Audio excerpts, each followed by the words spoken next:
In this video, we will study about the regulation of gene expression in prokaryotic organism. For example, we are taking here the example of bacteria, that is E. coli, to understand how the gene regulation takes place in the prokaryotic bacteria. So first of all, we are considering here a system that is named as operon model, and this operon model is proposed by Jacob and Monod.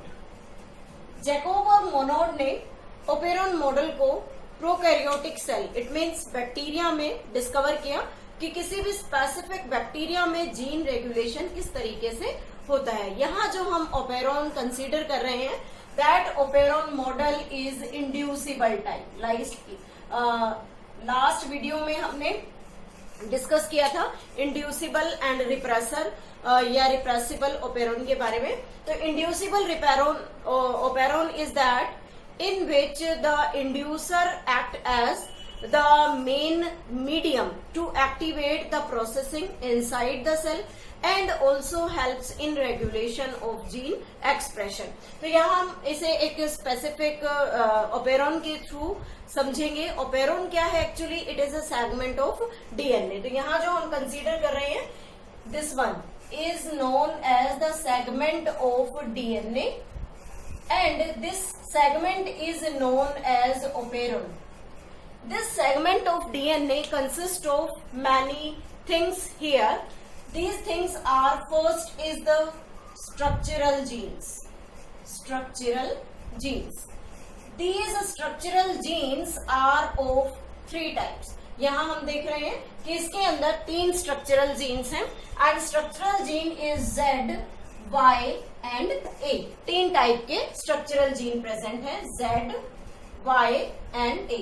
All these 3 structural genes helps in production of a specific enzyme to catalyze the culture medium present in the cell. कि cell को जो भी culture medium provide किया गया, उस culture medium में जो substance provide किया है, दैट इज लैक्टोज. हम अब आगे डिस्कस करेंगे. तो उस लैक्टोज को किस तरीके से बैक्टीरियल सेल डाइजेस्ट करने में, हाइड्रोलाइज करने में हेल्प करती है. तो सबसे पहले हम यहाँ देखते हैं what are the functions of all these types of enzymes. First of all there is the Z gene, and that Z gene codes for beta galactosidase. This is the main enzyme which catalyze or which hydrolyze the disaccharide, and the disaccharide is which one? That is the lactose. This lactose is provided to the bacterial cell as a culture medium. When this lactose enters into the cell, then this beta galactosidase produced inside the cell and digest this lactose molecule and producing the monosaccharide. This lactose, by the effect of beta galactosidase, it changes into glucose plus galactose. This is the function of the beta galactosidase enzyme that is coded by the Z structural gene. तो यहाँ हमने देखा कि ये जो lactose था, this is the disaccharide sugar and this disaccharide sugar converted into the monosaccharide sugar. This is the function of the Z gene. Now the second one is the Y. This Y gene codes for the enzyme permease, and this permease helps in increasing permeability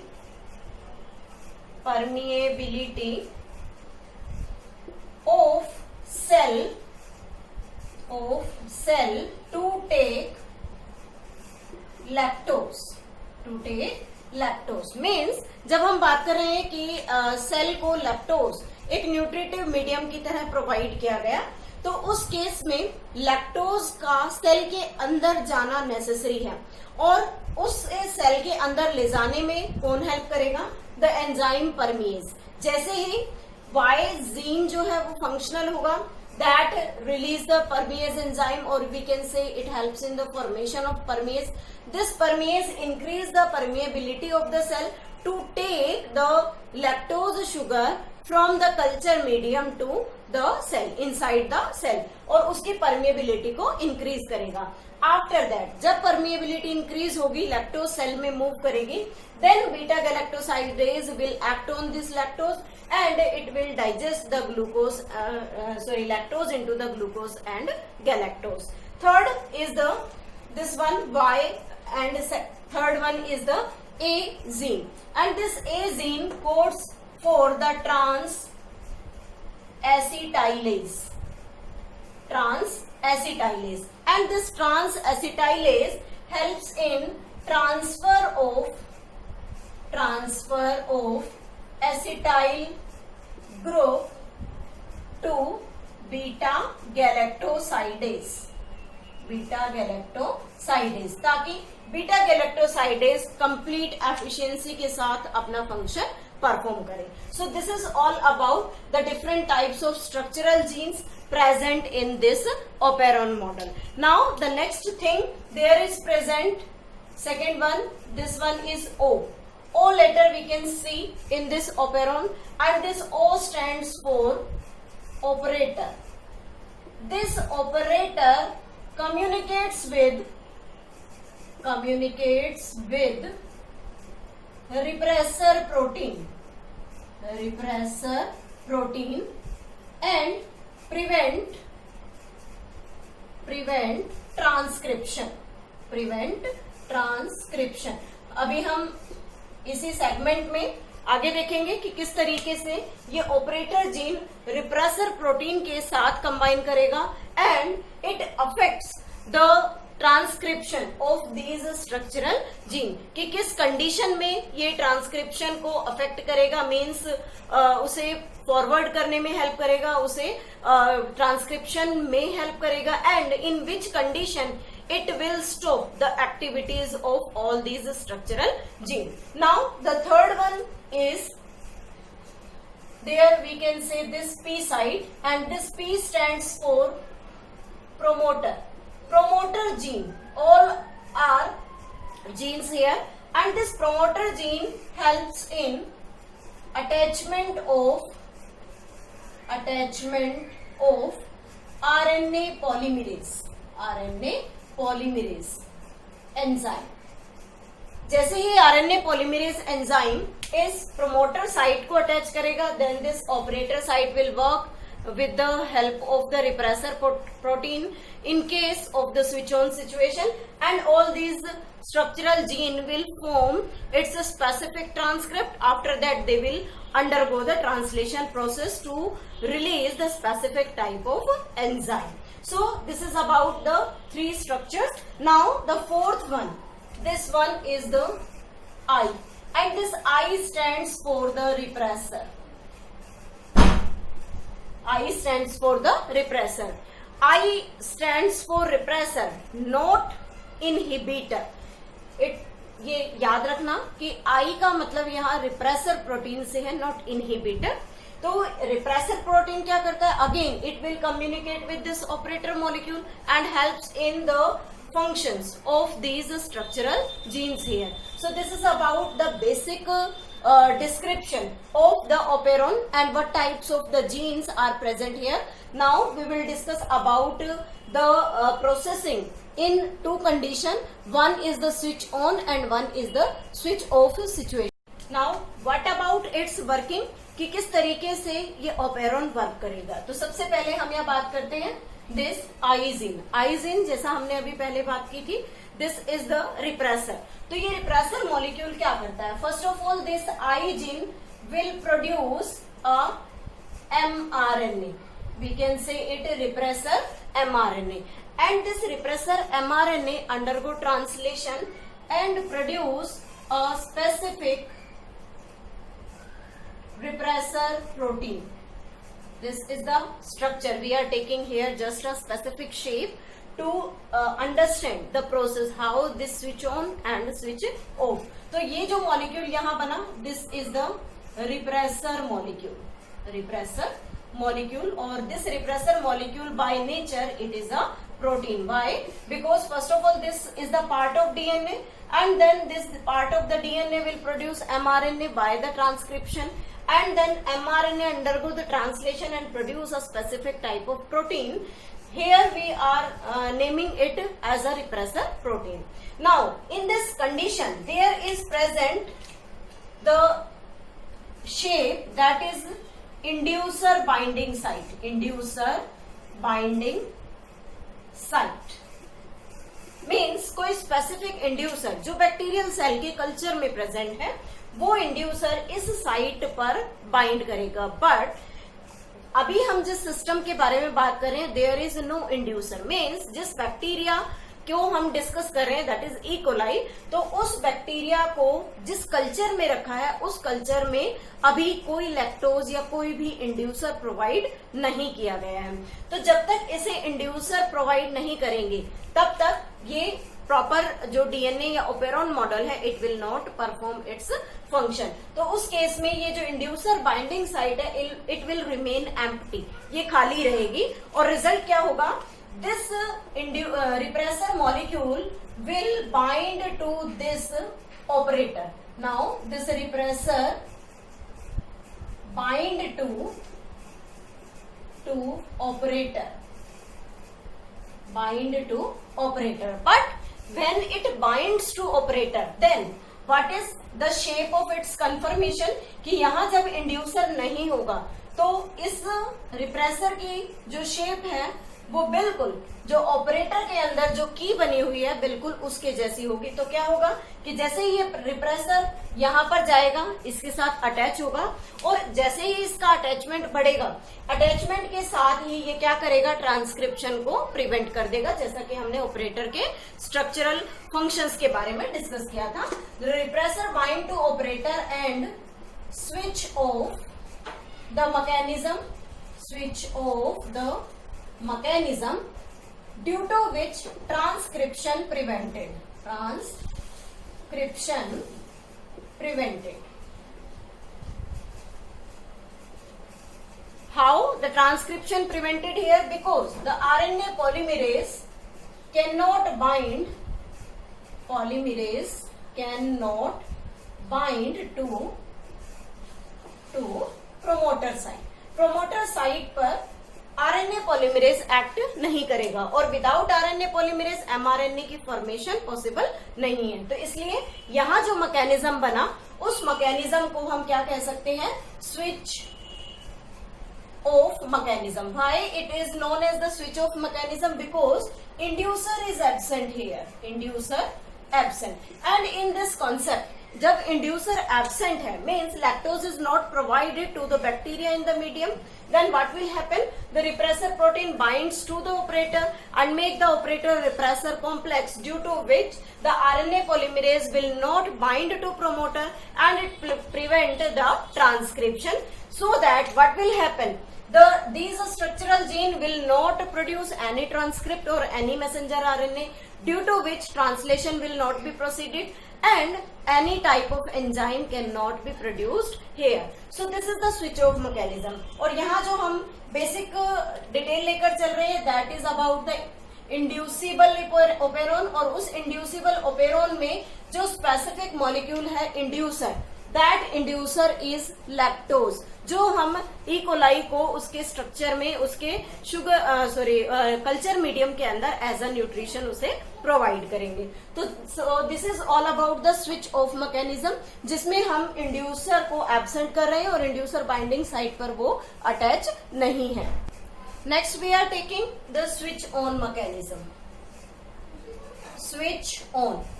switch on mechanism में हम बात करेंगे कि lactose अगर culture medium में bacteria को provide कर दिया जाए तो उसके ऊपर क्या इफेक्ट पड़ेगा. तो सबसे पहले switch on means lactose is present here. Again the processing for this repressor remains same. both in case of the switch on as well as in case of the switch off mechanism. So we can say that this repressor is a constitutive gene. Constitutive gene that always act as the housekeeping gene, means in all condition it works properly to produce the specific type of protein, whether the lactose is provided to the bacteria in culture medium or not. So it is known as constitutive gene. Now what is the functioning in this switch on mode medium when the lactose is provided? Again it will produce mRNA molecule, and this mRNA molecule will produce the repressor protein. अब again इसने क्या किया, mRNA बनाया, mRNA अपना repressor protein बना दिया.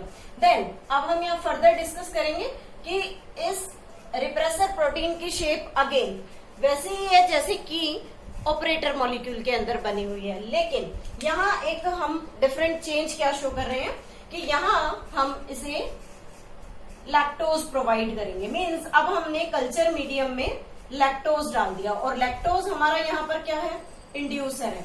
तो जैसे ही ये इंड्यूसर इस रिप्रेसर साइट पर बाइंड करेगा, यहाँ हम इसे बाइंड कर देते हैं, it will bind to the repressor. जैसे ही ये रिप्रेसर के साथ बाइंड करेगा, it will make a change in the shape of this molecule like this. Means there is a different key in operator as well as in repressor. So in this state, if we want to attach this repressor to the operator, then it will not bind to it. ये इसके साथ bind नहीं करेगा. और इस case में क्या होगा, जैसे ही अटैचमेंट नहीं होगा, प्रोमोटर जीन पर आरएनए पॉलीमरेज एक्ट करेगा, अटैचमेंट होगा. देन जैसे ही पॉलीमरेज एक्ट करेगा, transcription will start. These 3 genes will form their transcript and undergo the translation process. तो आगे देखते हैं कि इसकी प्रोसेसिंग कैसे हुई. देन अब हम यहाँ देखते हैं कि इस रिप्रेसर को अगर हम यहाँ बाइंड करें तो क्या लिख सकते हैं, repressor will not bind, repressor not bind to operator. Operator के साथ रिप्रेसर बाइंड नहीं करेगा. Then RNA polymerase will work here, RNA polymerase works, और आरएनए पॉलीमरेज अपना काम स्टार्ट करेगा by attaching at the promoter site. Promoter site पर वो प्रॉपर अटैच होगा. Then what will happen, now these 3 structural gene will active and produce their transcript, और ये तीनों अपने अपने ट्रांसक्रिप्ट बनाएंगे. Now there are 3 mRNA molecule. These mRNA produced by the process of transcription. Transcription से 3 separate mRNAs produce हो गए, and all these 3 mRNA undergo the translation process. अब तीनों अपने स्पेसिफिक ट्रांसलेशन प्रोसेस को कंप्लीट करेंगे, translation, and all of these 3 produce 3 different types of enzyme as we have studied in the first segment. Z that produce the beta galactosidase, second Y produce the permease, and this produce trans-acetylase, acetylase. तो इस तरीके से तीनों enzyme produce हुए. Now these 3 enzyme will helps in the digestion of the lactose provided to the cell. It helps in the increasing permeability as well as it helps in transferring the acetyl group to the beta galactosidase. So this is about the switch on mechanism कि किस तरीके से switch on हुआ. तो यहाँ जब inducer provide किया और mechanism continue बना है, then this type of regulation is known as positive regulation. Positive regulation. लेकिन जब हम बात कर रहे थे स्विच ऑफ मैकेनिज्म की, स्विच ऑफ, तो स्विच ऑफ में लैक्टोज एब्सेंट है, लैक्टोज एब्सेंट, और उस केस में रिप्रेसर स्पेसिफिक ट्रांसक्रिप्शन की फॉर्मेशन नहीं होने दे रहा है, तो उस केस में हम इसे क्या कह सकते हैं, negative regulation, negative regulation. So we can say that this inducible operon showing both positive in case of the switch on mechanism and negative regulation in case of the switch off mechanism. But one thing is to be noted here, how the permease act here? First of all, we can say that permease always present in low amount in the cell. Permease always present in low amount in cell. क्योंकि जब तक वो कम amount में cell में present नहीं होगा, तो जैसे ही परमेज, सपोज दैट परमेज सेल में कंप्लीट एब्सेंट है, तो उस केस में क्या होगा कि जो लैक्टोज मीडियम में बाहर है वो बाहर ही रहेगा, वो अंदर नहीं आ सकता. इसलिए पहले लो अमाउंट परमेज का हर सेल में ऑलरेडी प्रेजेंट है. वो क्या करता है, जैसे ही लैक्टोज इंसर्ट किया मीडियम में, तो ये जो लो अमाउंट वाला परमेज है ये परमेबिलिटी को स्लाइट इंक्रीज करेगा ताकि थोड़ा थोड़ा लैक्टोज अंदर आने लगे. और जैसे ही लैक्टोज अंदर आया, इंड्यूसर की तरह वर्क किया, वो रिप्रेसर के साथ बाइंड करेगा, देन इस ओपेरॉन के स्ट्रक्चरल जीन को एक्टिवेट करेगा और फर्दर एंजाइम भी बनाएगा for the digestion, as well as more amount of permease will be produced here. और जैसे जैसे अमाउंट ऑफ परमेज इंक्रीज होगा वैसे वैसे परमेबिलिटी भी इंक्रीज हो जाएगी. तो इसलिए परमेज हमेशा सेल के अंदर एक लो अमाउंट में ऑल टाइम प्रेजेंट रहता है ताकि वो सेल की परमेबिलिटी को इंक्रीज कर सके. So this is all about the lac operon that is proposed by the Jacob and Monod, and that is the type of gene regulation in the prokaryotic organism. For example, we are taking here the example of E. coli bacteria. E. coli bacteria में gene regulation किस तरीके से possible है. So this is all about the lac operon.